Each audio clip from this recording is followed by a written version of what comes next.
Hi. Hello! Sa pangalan po ng dakilang Panginoong Jesucristo, isang mapagpalang araw po sa bawat isa sa atin. Andito po tayo sa kapapatuloy ng ating gawain kung saan dito tayo sa ikalawang bahagi ng ating binabasa at binibigyan ng buhay ang mga sitaw na ipinagkaloob sa bawat kampanin. Dapat tayo dito sa isang sitas.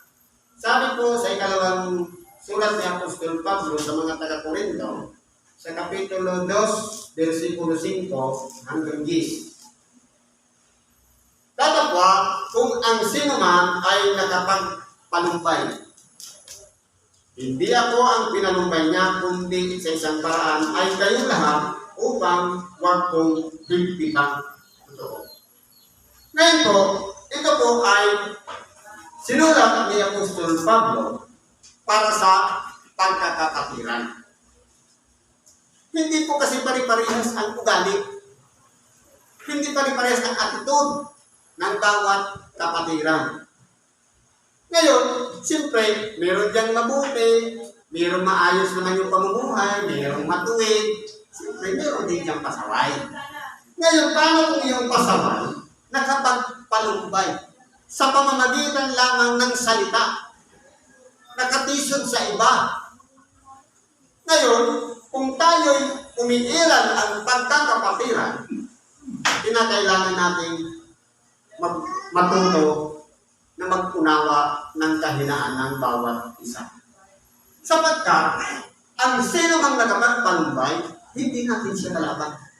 Ang sino mang nakapagpatisod, hindi rin natin siya kalaban. Kung magkaganon, sino ang kinakakalaban natin? Para pag-obserbahan natin kapag naglalaro tayo ng chess, siyempre, dalawa yung naglalaro, kasi para lang tayong mga pawn. Ngayon, hindi natin mararamdaman kung paano kontrolin ang galit kung walang gagamiting phone na mas ang pinipili nga niyan, yung pinaka-close friend pa para kapag-alagin yung galit natin. Ngayon, halimbawa, si kaibigan 1, si kaibigan 2, ginamit kayo si kaibigan 2 para papag-alabin yung galit ng kaibigan 1. Ang mangyayari po niya, susubukin. Ngayon, kung halimbawa, sa pamamagitan ng sinabi niya, nakapag-react siya, nakapagsalita siya ng counter doon sa ginawa ng kaibigan B, ang mangyayari po yan, hindi siya nagtagumpay. Bakit po? Kasi natalo yung emosyon na daig. Pero kung umiiral ang kapangyarihan ng Espiritu Santo, lalong-lalo na sa pagkakapatiran, ang iisipin natin, kawawa naman ang kapatid kong ito. Iiral yung pagiging mahabagin. Kasi po, i-apply agad natin in advance sa pag-iisip na ino-obserbahan natin na ginawa lang para siyang phone nang sa ganon, subukan yung kakayahan natin mag-control ng inis at galit. Ngayon, kung halimbawa, umiral yung makalamang bagay, nakapag-counter tayo, nasagot natin, at hindi natin na mag-isipan, tayo po ay mapapahamak din. Kaya, pagdating po sa pagkakapatiran, ang umiiral po dapat yan, yung pagmamahalan sa bawat isa. Kasama tayo sa kawan. Na yung kawan na yan, dapat marunong magpahalaga sa bawat isa. Pero kung may puot ka, may galit ka sa iyong kapwa, hindi po nangangahulugan na kasama tayo sa pinag-aharian ng Diyos. Dahil ang mga lingkod ng Diyos ay binubuo ng isang katawan. Magkakaruntong po yan. May pagpapahalaga sa bawat isa. Kaya kinakailangan po natin magsuklian ng pag-ibig sa bawat isa. Ano ba sabi dito? Sukat na sa gayon ang kaparusahan ito na ipinarusa ng marami. Kaya tayo tinitingnan po natin, sapat na yung idalangin na lang natin yung taong nasa hindi maayos na pag-iisip. Yung mga taong pinanggagalingan ng pagpapalumbay. Yung mga taong pinanggagalingan ng pagkakatisod. Upang sa ganon, ang pinaka-purpose kasi ng pagdalangin niya na sana'y mabawi natin na maliwanag uli ang kanyang pag-iisip, maisipan niya, makaalala niya na ang kanyang ginawa pala ay hindi naayon sa kalooban ng Diyos. Ganun po yun. Upang tapos ninyong patawanan siya at alipin siya. Kaya po, yung pinag-uusapan na naman dito yung pagpapatawan. Yung paglimot. Ito po ay isang challenge sa bawat isa sa atin sapagkat pagkamisan hindi baga ang tao pero sangkap sa ating utak, alaala, bait, loob. Yung alaala, yung memory, minsan po kasi kapag na-receive na yan ang ating tainga, naka-absorb ka sa ating utak, hindi po yan nawawala. Kaya anumang masakit na sinabi ng ating kapwa, na narinig natin, na-absorb ng ating utak, hindi po yan nalilimutan. Kaya ngayon, sabi nito, alimin. Upang sa ganon, makitaan ng pagkakaayos, bibigyan ng kabutihang loob sa bawat isa. Alimin siya, baka sa anong parang ay malaig ang gayong ng kanyang malabis na kalumbayan. Na dapat mapalitan yung kalumbayan ng kaligayahan, ng kasayahan, ng katuwaan, sang-ayon sa kalooban ng Espiritu Santo. Dahil dito, ipinamamali ko sa inyo na papagtibayan ninyo ang pag-ibig sa Kanya. Ngayon po, kinakailangan nito umiral yung pag-ibig. Kasi kung titingnan po natin, kapag mayroong problema sa pagkakapatiran, kapag nawala yung pag-ibig, magkakaroon na po ng tinatawag ng pagkakabahabahagi. Pagtataasan at mga bagay na pawang makalaman ang iiral na sa ating mga puso. Pero kung umiiral po yan ang pag-ibig, yan po ang nagtatakip ng karamihang kasalanan. Ano ang bagay na ginawa natin sa ating kapwa kapag umiral ang pag-ibig?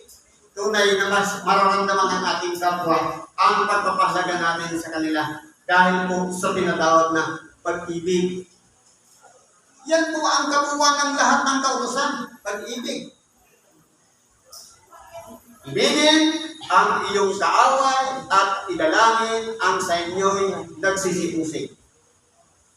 Mahirap po gawin yan sa isang taong makitid ang utak. Kasi ginawan ka ng masama, paano po siya iibigin, idadalangin pa? Kung tayo yung pinangunahan ng Espiritu Santo, pwede natin gawin siya in positive way. Dahil po, kung titingnan po natin, kapag tayo nabubuhay pa sa laman, mahirap po talaga. Imposible kong idalangin ang nagsisiusig sa atin.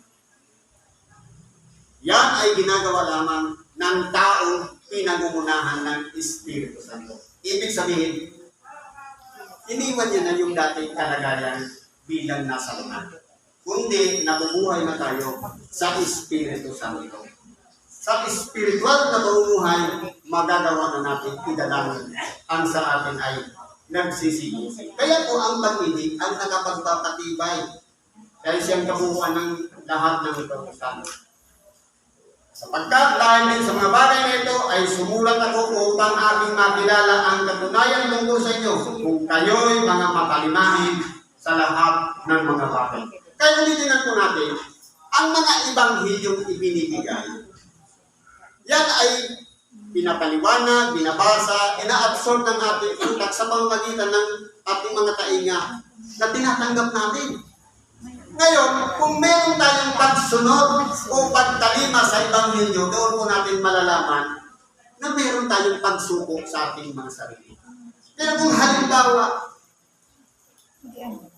matagal na ako sa pag-Ebanghelyo, merong baguhan dyan, nag-Ebanghelyo dito, tapos ayaw kong pakinggan ng Ebanghelyo dahil sasabihin ko, matagal na ako yung bakit ko pakinggan. Nandiyan po yung ego. Bakit? Pare-parehas kang biyayang binibigay sa mga nagpapahalag? Hindi po. Kinakailangan din maranasan ang tagapagsalita at maranasan natin ang tagapakinig ng Ebanghelyo. Dahil mahal tayo ng Diyos, kaya tayo pinangangaralan ng salita ng Diyos. Yan po ang pinakakailangan nating pagkain espiritual. Tinapay ng buhay na pinakapagkain ng ating kaluluwa. Kaya, pagkaman tayo, nagpapahayag ng Ebanghelyo, kinakailangan din natin makinig. Okay, may pangangailangan din tayong espiritual na pagkain. Walang iba ang salita ng Diyos. Diyan din tayo mabubusog.